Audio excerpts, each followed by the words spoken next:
we've made it to the end of 2024.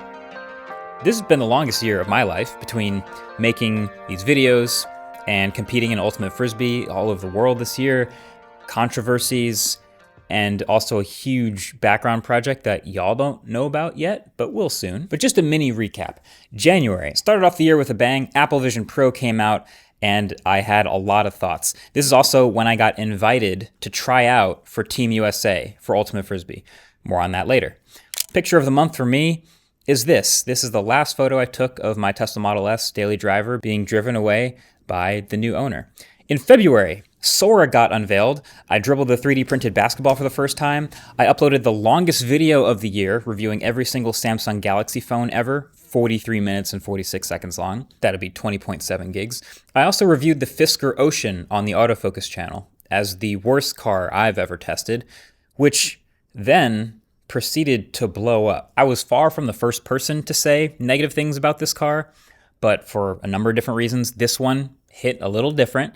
And I was accused of sabotaging the company's stock price on purpose, killing the company as a whole, none of which are really true. I also don't care about the stock prices of these companies, but we learned some lessons about negative reviews and bad products and the relationship that they have. More on that later too. But most excitingly in February, I joined Ridge as the chief creative partner, which honestly to me is the biggest thing I've ever done outside of YouTube. It's really exciting. We've already started making physical products and we have some more in development that you guys are going to start to see coming out in 2025.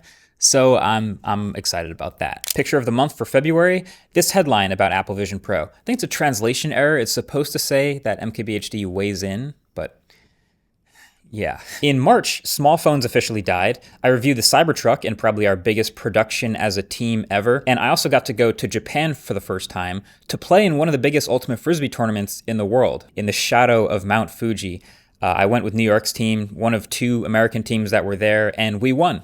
It was sick. This is also the month that that Team USA tryout that I mentioned earlier, I found out that I made that team for the first time ever in my career. So that added a bunch of training camps and an international world championship trip to Australia to the calendar. Then on March 14th, Pi Day, a Tesla service van pulled up to the studio to change a tire on somebody's car here at the studio.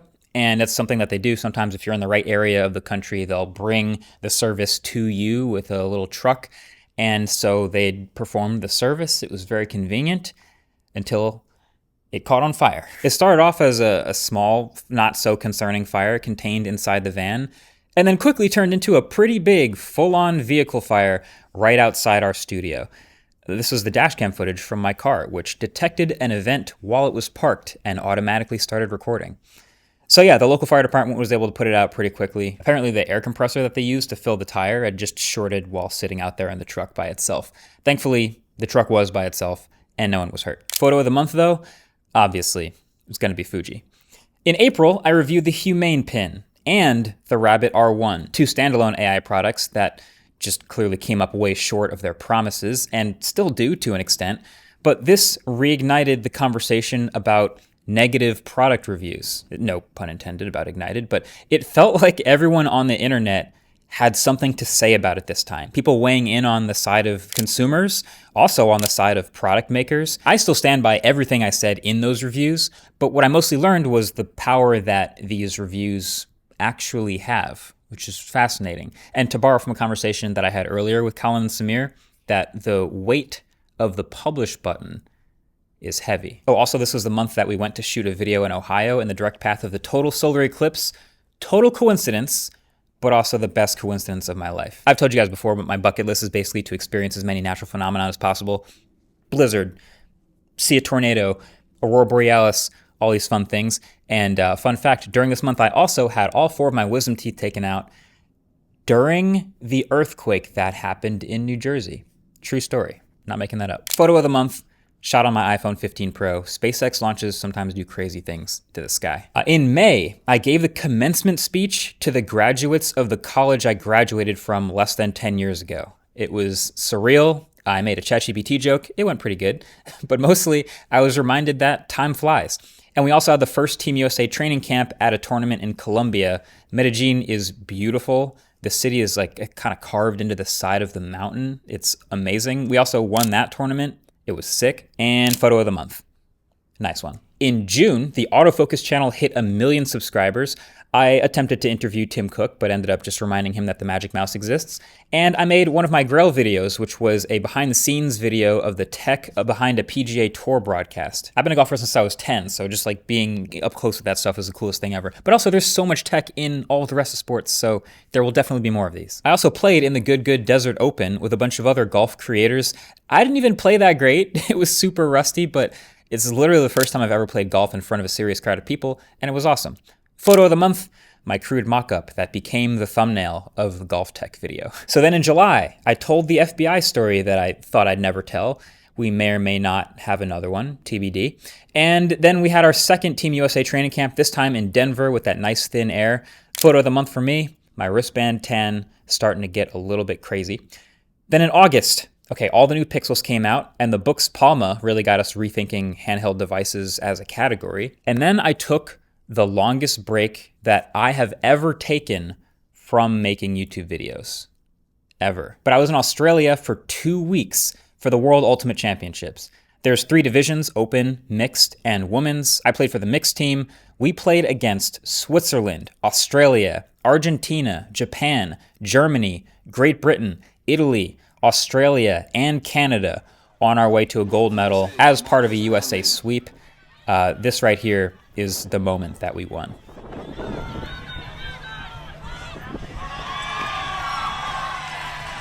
Break for the USA, Noah Bakker to Marquez Brownlee for the score, the game, and the championship. The United States, world champions in the mixed division. I think I need to make an Ultimate Frisbee explained video, because I can see people getting confused every time I post about it, and there's so many different versions of it that it is actually kind of confusing, but it's something that I care a lot about. Maybe that's a 2025 thing. But then, hey, picture of that month, very Australia. And just like that, it was Techtember. I flew directly from Australia to the Apple event for the iPhone 16 reveal. Fun fact, okay, thanks to time zones, I took off from Australia at 6 a.m. the morning of the Apple event. And then 10 hours later, I landed in California at 6 a.m. the morning of the event. And so that's why I had something like, I think it ended up being 31 total stand hours for the day. I was maybe a little bit delirious, but I still think that video turned out fine. You could probably tell I was tired though. We also launched the low top version of the Model 251s with Atoms, which are on sale now. And they are the best version yet of the most comfortable shoe you'll ever wear. I love these things. I wear them almost every day. I'm so glad we got to make them. And then Time Magazine put me as one of the 100 most influential people in AI. Really interesting list. Probably because of the rabbit and humane stuff, but yeah. Crazy list. And then we launched Panels, our wallpaper app, to the world. This was something we'd worked on as a team in the background for the better part of a year, sourcing from artists, developing, designing everything, and then launching it with the review of the new iPhone. Unfortunately, that was a total misjudgment on my part. I spent way more time on the product review than actually explaining the app itself, it needed its own explanation. So people didn't really understand. I didn't really properly explain the features or what it did, why it existed, or why it even had a premium price tier. And it had a bunch of other issues at launch to begin with that it never should have had. But nevertheless, it was my turn to get roasted. This is the same guy that reviewed the Fisker earlier this year and the Humane Pin and the Rabbit. So now it was all turned on me as the person making the product that wasn't up to par. And I deserved it. So I prioritized fixing things based on feedback and obviously making the video actually explaining everything about it. But yeah, that was the first time really feeling like the entire internet was pointed at me, but for a negative. Like people outside of the tech community, everyone being disappointed, and it sucks to disappoint people. So that was some serious lessons learned in communication, in the priorities that we have, and hopefully being able to improve things. I'm proud of how much we were able to improve based on the feedback that we actually got. So now the app and the artists involved are thriving and doing better than ever, and I look forward to continuing to share cool wallpapers for the people who care about that stuff. Photo of the month. This This kangaroo was surprisingly, concerningly chill about this picture. Then in October, we saw robotaxis and robots that may come out someday, maybe. We saw AR glasses that are out and some that are also definitely never coming out. I also saw my face in a Best Buy, shout out to Ridge. And my photo of the month goes to Pony, the other Ultimate Frisbee team I play on, going to nationals, having our best tournament of the year, eventually losing in the finals, and taking silver. Then in November, I reviewed maybe the product of the year, the base M4 Mac Mini. Just became easily the best deal in Apple's whole lineup, maybe in all of computers. Then directly after, I released a DJI action cam video, a video about using these action cams. It was sponsored. There were a whole bunch of learnings about sponsored videos from that experience that I took in pretty quickly, but I wanted to use this opportunity to address the bigger issue from that whole experience, which was the driving clip, even though it's no longer in that video. So there was a clip in that video, since removed, of POV driving a Lamborghini and accelerating to over 90 miles an hour in a 35 mile an hour zone. It's just stupid and dangerous, not just for the actual act, which was stupid and dangerous, but also for the potential precedent that it could set. Because like we've said, I know people watch these videos, and for someone to watch that and think that it's okay. So I apologized. I removed it, which I still think is the correct thing to do. Obviously, never doing it in the first place would have been way smarter. But I also never gave any context or any other details or anything around it, just because I didn't think it felt like just excuses that nobody needed. But I feel like for those of you who are watching my videos, you deserve at least a little bit of context and explanation of how we got there in the first place. So earlier in November, another YouTuber who will remain nameless invited me out to test drive a car. And I said, okay, yeah, sounds fun. We went out, and the way these work is that the salesperson sort of takes you out on a pre-designated test drive route. It was outside of New Jersey. I didn't know the space very well, so I just followed their lead. They sort of show you where to go, and we went out and then came back. So I had the action cam with me, as I had for the past couple weeks, as I'd shot clips here and there around just on how it could be used to shoot anything anywhere. So on the way back, I was like, oh, okay, I'll shoot a clip of a few seconds of driving, because this could be used to shoot driving shots. None of this context really matters that much. And there's a reason for speed limits, and I own that responsibility. I'm lucky that nothing went wrong during that test drive. I would have been my fault, and that would have been horrible. So I encourage you to not do what I did. I learned several valuable lessons here in all of this. Making mistakes and genuinely learning from them and changing. I think that's a super important thing to just have as a human.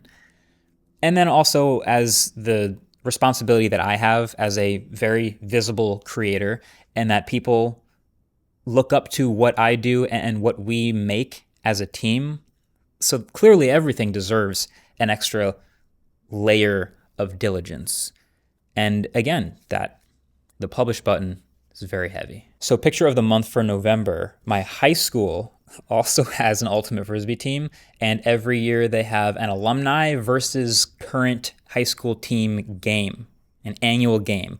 I've played in that game a lot, both as a player and as an alumni. Never lost. So then in December, I reviewed Sora as it was unleashed on the public, and then it very quickly got one-upped by Google's Veo, and now the AI video generation wars are suddenly underway. Not sure how to feel about that yet.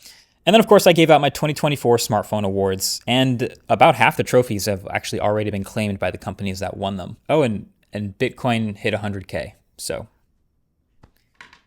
yeah, I guess I'll keep holding. Photo of the month, foggy, cold New York City night. It's definitely a vibe from the sidewalk below. So 2024 was a crazy year, and I learned a lot of lessons, and I think what's maybe the most interesting is the one main lesson kind of came from both Ultimate Frisbee and this stuff here on YouTube, which is, and I had a coach say this and I never forget it, that pressure is a privilege. In sport, you don't necessarily get to always play for something that means a lot. It might mean a lot to you, but something that really means a lot. To actually have that opportunity is crazy. It's awesome. And the same thing here. Pressure is a privilege. Like, you don't necessarily get to make something and create something new and send it out to the internet and have anybody care about it. So the fact that we get to do that here is a privilege. And I don't want to forget that. And I also think it's sort of clarified, it's made a lot clearer what I want to do in 2025 and going forward, which is a bit of a return to the basics, a little back to the basics of quality over quantity, a little bit more good videos rather than just a ton of videos. So hopefully you're down for that. As always, thank you for watching. You guys are what makes this possible. Catch you next year. Peace.